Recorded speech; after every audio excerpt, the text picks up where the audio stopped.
Hello student, मैं आपका अपने चैनल पे वेलकम करता हूं। जैसा कि आप सबको मालूम है कि आज आपका जो है फ़िज़िक्स का एग्ज़ाम हुआ है, तो इस वीडियो के अंदर मैं तीनों सेट के सेट ए, सेट बी और सेट सी के जितने भी एमसीक्यूज़ हैं उनका मैं आपको सोल्यूशन प्रोवाइड करने वाला हूं और फिर डिटेल सोल्यूशन की हम बात करेंगे। चलिए सबसे पहले सेट ए के हम देख लेते हैं जो ऑब्जेक्टिव आए हुए थे।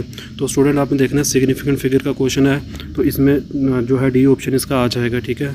एंड फिर सेकेंड ऑब्जेक्टिव का जो स्टूडेंट ऑप्शन है वो 12 आ जाएगा, ठीक है। सभी स्टूडेंट जल्दी से ये देख सकते हो। Area under the velocity time graph क्या बताता है स्टूडेंट? डिस्प्लेसमेंट के बाद बताता है। Impulse the change in momentum होता है, ठीक है। तो अभी आपने आंसर भी चेक करते रहना साथ साथ में कि जो मैंने बताया था वही क्वेश्चन आया हुआ है student.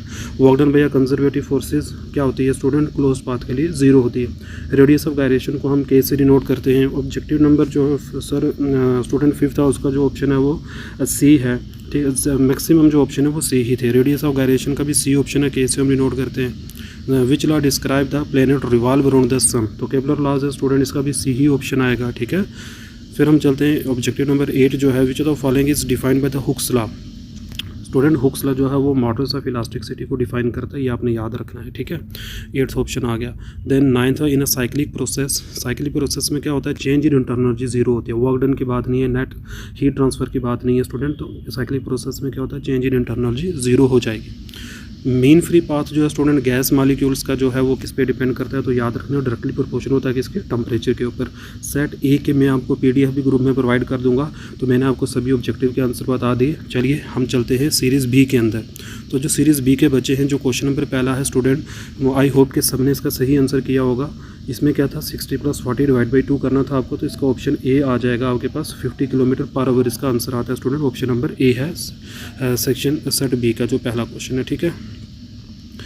Then next, if body velocity change but not magnitude. अगर बॉडी की वेलोसिटी चेंज हो रही है लेकिन मैग्नीट्यूड चेंज नहीं हो रहा है, मतलब स्पीड कांस्टेंट है, तो ऐसे मोशन को हम यूनिफॉर्म सर्कुलर मोशन को आते हैं। ऑप्शन नंबर बी आ जाएगा। नेक्स्ट है the number of significant figure. Number of significant figure का जो क्वेश्चन है स्टूडेंट, मैंने कहा भी था ये करना है आपने तैयार। इसका ऑप्शन नंबर डी आ जाएगा। देन अब याद करिए एक्सटर्नल फोर्स की मैंने बात की थी। लीनियर मोमेंटम हो चाहे एंगुलर मोमेंटम हो, तो if no external force act on system of the party its total linear momentum will remain constant. तो जो आपका नेक्स्ट ऑब्जेक्टिव है स्टूडेंट, इसका जो ऑप्शन नंबर क्या आ जाएगा? डी आपका हो जाएगा।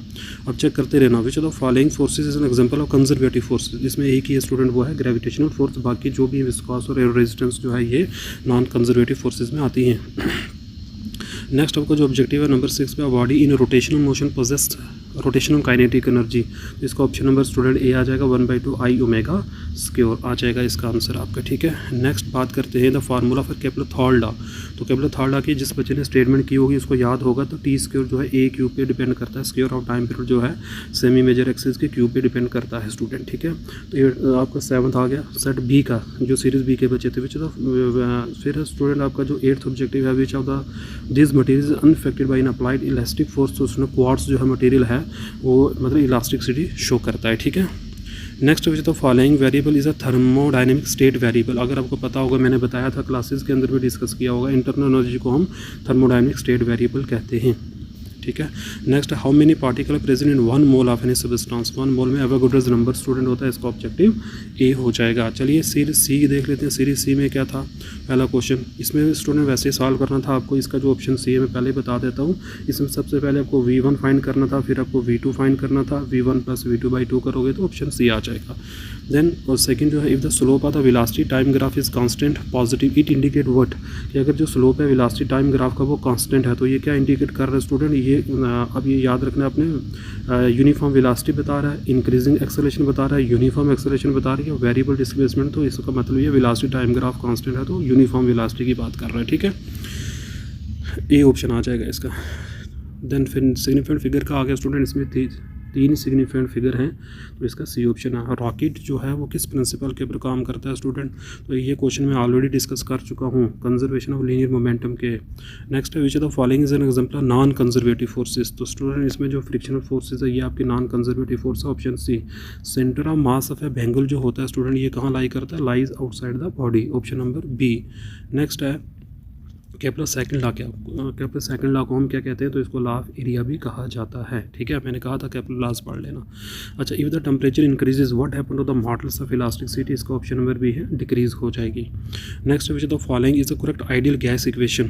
तो स्टूडेंट ये मैं जो विंटर जोन के पेपर डिस्कस किए थे उसके अंदर मैंने बताया था आपको, तो P V equal to n R T हो जाएगा, ऑप्शन नंबर ए हो जाएगा। And the last objective zero law of thermodynamics से पूछा हुआ है, तो zero law of thermodynamics temperature को डिफाइन करता है, ये आपने याद रखना है। तो ये इसका ऑप्शन था। तो मैंने आपको जो 10 ऑब्जेक्टिव थे सेक्शन सीरीज़ सी के, सीरीज़ बी के और सीरीज़ ए के मैंने डिस्कस कर दिए हैं। इसका जो डिटेल सोल्यूशन है वो नेक्स्ट वीडियो में लाइव लेकर आने वाला हूँ।